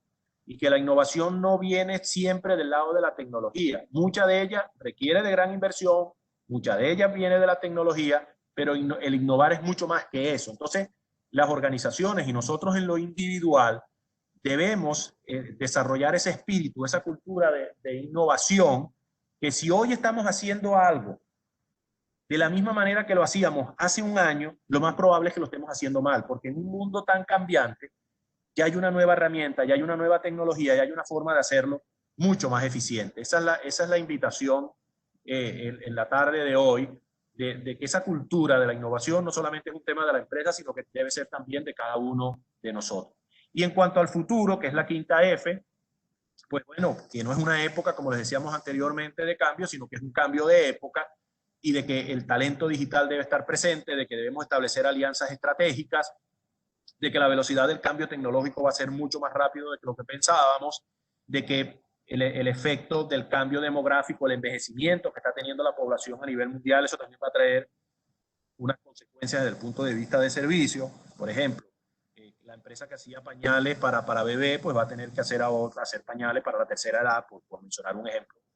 Sencillo, pero es que así en todos los aspectos esto habrá que sacar productos para personas de la tercera edad y particularidades que estén vinculadas con ese envejecimiento, con ese cambio demográfico que a nivel mundial está ocurriendo y que Venezuela no escapa de ello. Bueno, por supuesto que todo eso requiere de ser una organización resiliente, que tenga que adaptarse, que tenga la flexibilidad para adaptarse a esas nuevas organizaciones y lo que le mencionaba anteriormente del concepto de multigeneracional. Y bueno, y en ese concepto de de cómo hacemos para resolver una situación tan compleja como la actual, yo creo que la receta que siempre está y debe estar presente, sin lugar a dudas, es el entusiasmo, es la actitud, es el talento, es la motivación, es la innovación, es la necesidad de crear y creer en ese capital humano que hemos venido conversando. Y si yo creo de crear y creo de creer, de tener confianza en el capital humano, que si ponemos la linterna no solo para alumbrarnos nosotros mismos, sino también para alumbrar a los demás, que esa es una de las características del nuevo liderazgo, de que no solamente tú tienes que destacar, sino que tienes que dar las condiciones para que los demás también lo hagan. Si sacamos la mejor versión de nosotros mismos, en un momento que es muy difícil de hacerlo, porque es una situación complicada a nivel mundial, pero en el caso particular de Venezuela, cuando alguien dice, bueno, ¿y cómo se es optimista en una situación como esta? Bueno, es que justamente en una situación como esta, pues cuando las cosas van bien es muy fácil ser optimista. Cuando las cosas van bien es muy fácil entusiasmarse. Es en una situación tan compleja como esta que nosotros logremos sacar la mejor versión de nosotros mismos, que demanda de nosotros lo mejor para poder superar. En la medida en que logremos eso, nos vamos a sentir orgullosos como venezolanos en un momento en que hay la desesperanza. Tenemos que trabajar en los jóvenes y no tan jóvenes, en posicionar la marca Venezuela para un mejor porvenir. El que hablemos bien de Venezuela, el evitar hablar más de Venezuela, o sea, Venezuela, tampoco podemos caer en los extremos y hablar de utopías o de cosas que están fuera de lugar. Por ejemplo, hay gente que dice, Venezuela es el mejor país del mundo. Yo creo que Venezuela en este momento no es el mejor país del mundo. Un país que tiene problemas estructurales como tiene actualmente, no podemos decir que es el mejor país del mundo, pero sí puede llegar a serlo. Si tenemos las competencias y el potencial para hacerlo. Y podemos construir esa marca Venezuela. En el caso particular de nosotros, muy orgullosos de cumplir 85 años de presencia en Venezuela y poniendo nuestro grano de arena en ese desarrollo, como puede ser este evento que estamos llevando a cabo del programa ejecutivo, pero donde pensamos que cada uno de nosotros tiene que jugar un rol protagónico en esa transformación y en ese elevar el nombre de Venezuela como algo positivo y que lo que nos está pasando en este momento es algo circunstancial. Y nadie elige estar en un entorno volátil, incierto, complejo o ambiguo. Nadie elige vivir la pandemia COVID-19, pero sí podemos elegir cómo respondo a ese entorno, cómo lo gestiono. Y hay quien puede responder con ansiedad, con angustia, con depresión, pero también se puede responder con confianza, con agradecimiento, con entusiasmo, con motivación. O sea, yo no puedo elegir la situación, pero sí cómo la abordo. Y creo que este es un momento ideal para hacer ese trabajo de reflexión. Y ya para ir finalizando, algunas conclusiones finales. Estamos frente a una nueva realidad, con un mercado laboral diferente, de características y tamaño, que demanda de nosotros lo mejor de sí, como hemos venido señalando, que es necesario promover la cultura de la innovación, innovamos o fracasamos, que hoy más que nunca el talento que no se aprecia se deprecia muy rápidamente, que establecer metas específicas y alcanzables ayudan a crear certidumbre y a entusiasmarnos. Por ejemplo, una meta muy concreta, es decir, bueno, voy a hacer el programa ejecutivo de PwC. Bueno, eso es una meta, lograste algo, o sea, no es que la cuarentena, esto no hice absolutamente nada, no hice nada, no, o sea, ¿qué cosas te dejó? O sea, cuando te pregunten dentro de 10, 20 años, ¿y tú qué hiciste en el periodo de la cuarentena? No hice nada, bueno, me pasé todos los días deprimido, o hiciste cosas. Entonces, se trata también de aprovechar y establecernos metas específicas, por muy pequeñas que puedan parecer, van sumando y eso va generando certidumbre. Hay que alinear la estrategia con los indicadores de gestión y el balance scorecard, que el valor que cada uno de nosotros pueda aportar a la sociedad, a nuestra familia o a nosotros mismos, o a la empresa, está muy vinculado con la actitud. Usted puede tener unos conocimientos extraordinarios, puede tener unas habilidades extraordinarias, eso suma, pero la actitud multiplica. Y si la actitud es cero, todo lo demás es cero. Entonces es muy importante la actitud que cada uno de nosotros tengamos para llevar a cabo estas distintas situaciones. Entusiasmarse o resignarse, esa es una decisión de cada uno de nosotros. O sea, entusiasmarse Yo siempre señalo que es una palabra que proviene del griego. Entusiasmarse, ellos creían, los griegos, que era un Dios interno que cada uno de nosotros tiene, y que cuando iban a la guerra apelaban a ese Dios para sacar lo mejor de sí, de lo interior. Bueno, este es momento de entusiasmarse, haciendo esa analogía con la proveniencia de la palabra. Entender que vivimos una nueva realidad, que no es la nueva normalidad. Yo creo que eso es un error, hablar de la nueva normalidad. No, el mundo cambió y allí hay una resistencia al cambio. Esto es una nueva realidad, y esa nueva realidad pues requiere de unas competencias distintas que debemos desarrollar, estrategias de resiliencia y más aún de longanimidad. Longanimidad es un concepto poco usado, es un concepto que se ha quedado, si se quiere, obsoleto, pero que hay que revivirlo porque tiene carácter bíblico.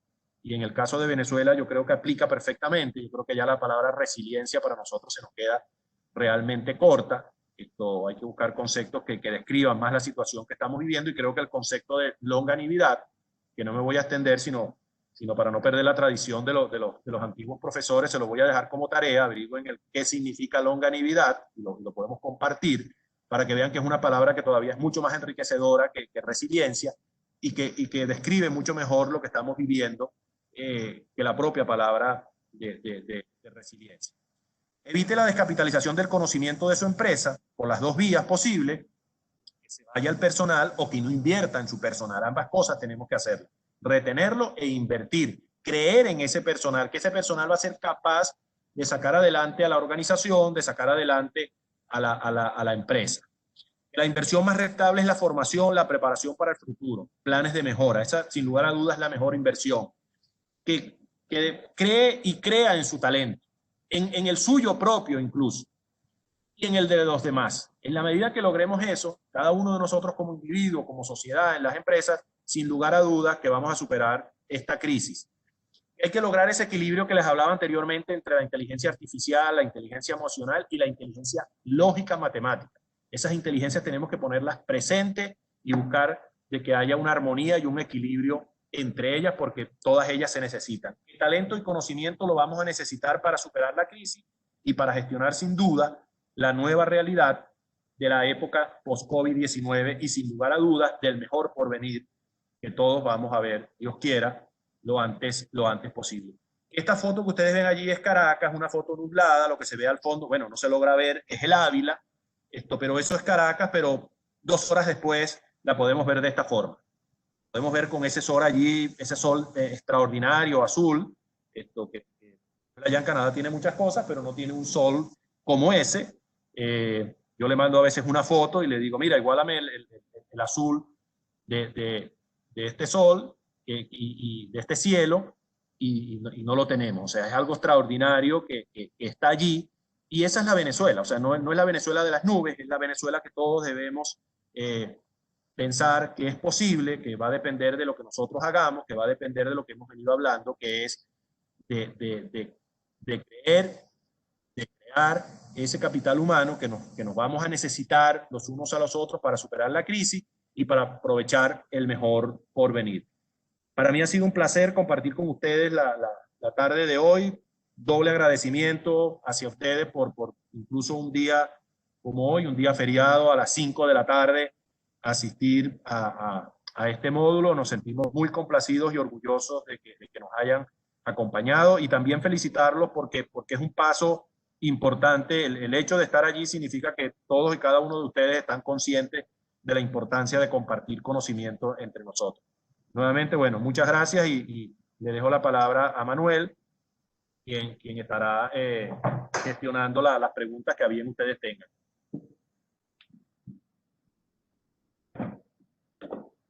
Excelente, de verdad, excelentes ponencias con este tema tan interesante del día de hoy: crear y creer en el capital humano.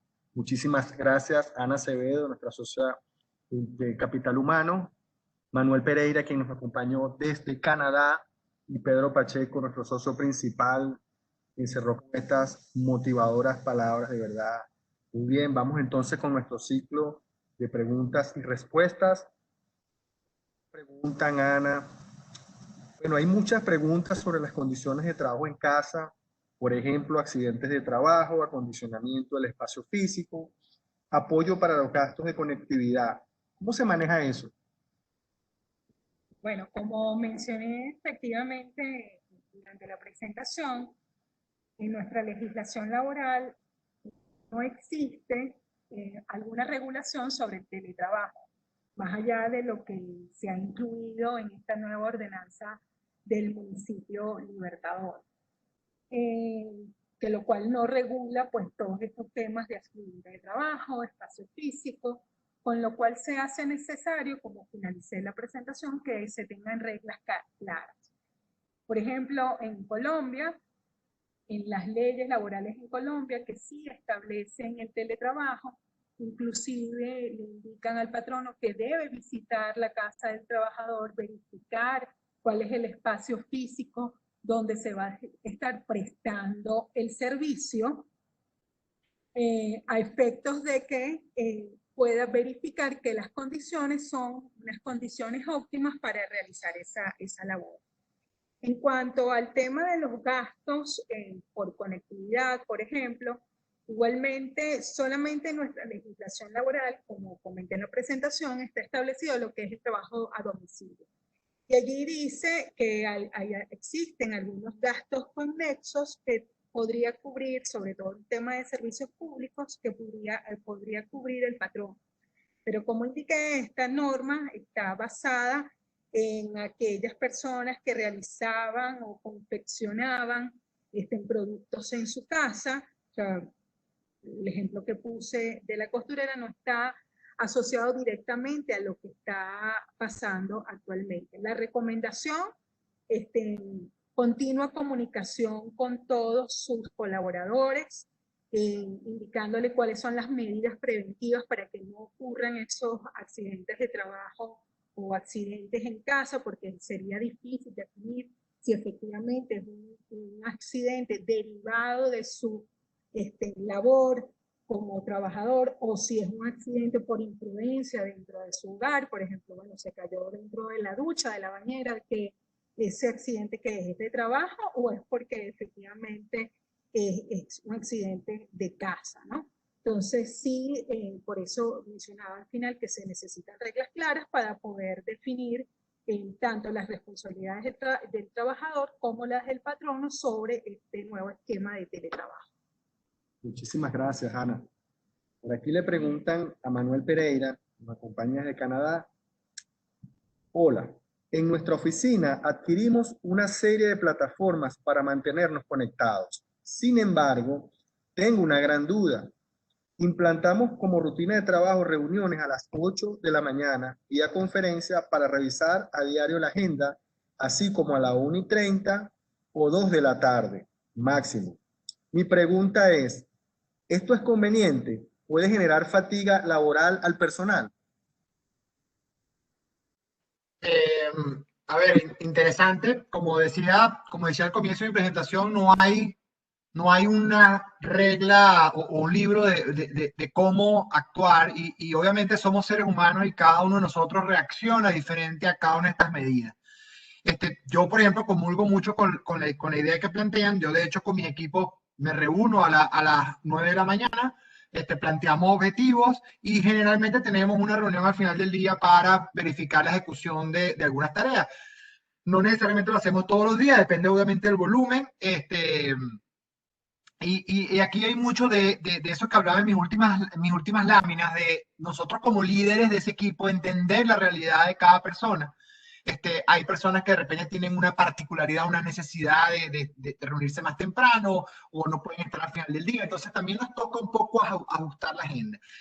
Yo creo que es importante, de nuevo, el tema de la comunicación es fundamental en este ambiente. Creo que es una buena iniciativa el tener reuniones regulares y establecer las reglas claras con el equipo y de nuevo ser abierto para que el equipo también vaya adaptando esas reglas. Lo que va a ocurrir con el pasar del tiempo, y es lo que particularmente a mí me ha ocurrido, es que comienzas con una rutina, por ejemplo, la que planteaban en la pregunta, de decir, bueno, me reúno a las 8 de la mañana y luego a las 2, 3 de la tarde nuevamente, y luego esa rutina va a ir transformándose poco a poco a medida que se vaya creando ese consenso en el equipo a una rutina donde todo el equipo se siente más cómodo y más productivo. Lo importante es mantener el equipo comprometido y obviamente siendo productivo y generando resultados. Muchísimas gracias, Manuel. Por aquí tenemos una pregunta para Pedro. Pedro, ¿cómo se combate el analfabetismo digital? Bueno, se combate con una palabra que, bueno, que a veces está un poquito desprestigiada cuando se habla de un gran acuerdo, ¿no? Pero sí requerimos de un gran acuerdo entre las universidades, que tenemos que comenzar por actualizar los pensum que están anacrónicos, son pensum que no obedecen a la realidad actual. Los gremios empresariales tienen que poner esto sobre el tapete, en conjunto la sociedad. O sea, yo creo que cada uno de nosotros en su ámbito de acción tiene que tomar conciencia. Yo creo que el primer paso es tomar conciencia de que eso es lo que va a ocurrir, de que un analfabeto de esas características es muy similar a un analfabeto a comienzos del siglo pasado, de que no va a tener oportunidades para trabajar, de que no va a tener oportunidades para desarrollarse. Entonces, es un trabajo en conjunto. Cada uno de nosotros va a tener que hacer su propia tarea en ese sentido, tomarse cierto tiempo para leer. Bueno, de hecho con Manuel hablábamos hace algunos meses, y eso fue antes de COVID, de que ya uno, para mantenerse actualizado en estos temas, diariamente debería estar leyendo al menos 1 hora sobre estos distintos temas. O sea, qué es la inteligencia artificial, qué significa la digitalización, y en la medida que vas descubriendo, también le vas perdiendo el miedo. Creo que de eso se trata. Entonces, bueno, es un reto interesante acortar esa brecha. Afortunadamente, incluso en Venezuela hay empresas que están tomando nota, que están trabajando, pero es necesario que cada vez nos vayamos incorporando más, hacer eventos de estas características para dejar de ser analfabetos y aprovechar esas oportunidades que sin lugar a duda nos vienen y que tenemos que aprovechar. Muy bien, Pedro. Por aquí hay otra pregunta para ti. ¿Considera que el pensum de las universidades están actualizados o preparados para esta nueva realidad? Como comentaba brevemente, no lo están. Ya antes de ocurrir la pandemia no lo estaban, ahora mucho menos. Nosotros, de hecho, bueno, le damos la primicia de que queremos hacer incluso acercamiento con las universidades, de plantearle estas inquietudes, y esperamos también que el sector empresarial lo haga. Hay que trabajar en forma mucho más coordinada. Esta nueva época también es una época de colaboración. Más que de competencia, es de colaboración entre nosotros. Lo que podemos estar viendo en las farmacéuticas, que para llegar a una determinada vacuna, no hablemos siquiera de esta, sino cualquiera otra, que usted tiene 2 o 3 años de investigación y la otra farmacéutica también tiene 2 o 3 años, y que si sigue hacia adelante le puede tomar 5 años más, el juntarse y compartir las experiencias puede acortar los tiempos para conseguir una solución. Eso está ocurriendo también en la sociedad. Entonces, tenemos que acortar esos tiempos mediante esa colaboración entre nosotros, y el concepto de competencia en ese sentido hay que redefinirlo. Vamos a seguir siendo competidores, pero en ciertos ámbitos podemos ser colaboradores. Y de eso es lo que se trata bueno, de toda esta transformación que estamos viviendo, o sea, donde muchos de los paradigmas que teníamos hay que romperlos y empezar eso. Es un mundo nuevo, con unas reglas nuevas, que todo está por hacer, y eso en cierta forma es lo que lo hace fascinante, porque al estar todo por hacer, bueno, cada uno de nosotros puede ser protagonista de ese futuro, que va a depender de lo que hagamos hoy. Excelente, Pedro. Por aquí tenemos una última pregunta. Bueno, creo que es más una preocupación. Muchas profesiones van a desaparecer. ¿Esto significa mayor desempleo? No necesariamente. Ahí también a veces creo que hay algunas personas que cuando se refiere a esto hacen comentarios que quizás no tengan mucha base científica. Estamos en presencia de la 4ª revolución industrial. Si analizamos las anteriores revoluciones, todas ellas al final del camino han generado más empleo que el que han destruido. Por ejemplo, cuando ocurrió toda la revolución de los vehículos, del motor, y que reemplazó a la carreta, ¿qué es lo que pasó? Que se quedó sin trabajo el que manejaba la carreta. Pero ¿qué ocurre? Que el que manejaba la carreta, si aprendió a manejar el vehículo, se quedó con su trabajo en mejores condiciones y en mejor posición. Pero no solamente eso, sino que para construir la carreta se necesitaban una serie de personas. Bueno, para construir el vehículo se necesitó de más personas todavía. Ah, pero ¿qué fue lo que pasó? Que tenía que ser personal mucho más calificado. Eso es lo que va a ocurrir ahora. O sea, la cuarta revolución va a generar mucho más trabajo que el que va a destruir. El problema es que este cambio, como es tan rápido, el reto está en adquirir esas destrezas y esas habilidades para aprovecharlo. Pero hace 10 años hubiésemos hablado de community manager y tú dices, bueno, ¿y qué es eso?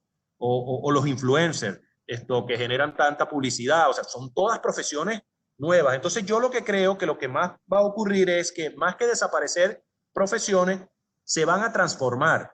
No por el hecho de que surja un robot y que ese robot opere a una persona, la profesión del médico vaya a desaparecer.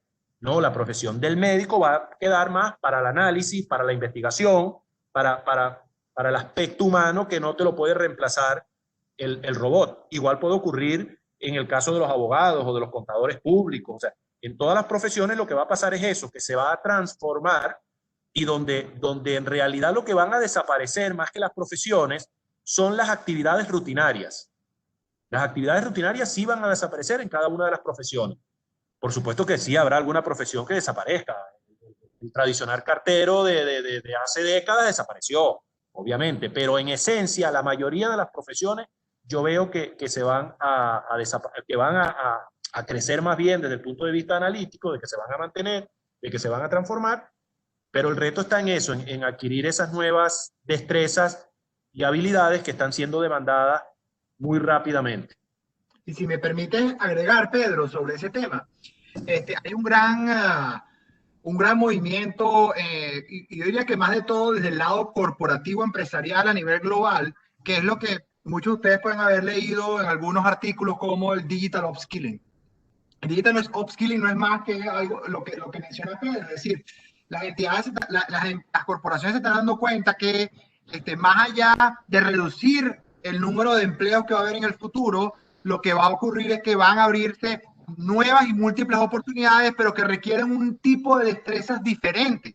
Entonces, lo que tenemos que hacer es, y creo que Pedro lo mencionó muy bien en su presentación, es ese proceso de desaprender y aprender de nuevo ciertas nuevas habilidades que van a ser requeridas o que van a ser necesarias en ese nuevo esquema o en esa nueva forma de hacer las cosas, y es algo donde y de nuevo, esta coordinación entre el mundo corporativo, los gobiernos y las universidades es fundamental, porque el digital upskilling no se puede dar únicamente desde el punto de vista de las compañías, es decir, los gobiernos deben intervenir, las universidades deben intervenir, y ya vemos, por ejemplo, mi hijo de 10 años está viendo codificación o programación en el colegio.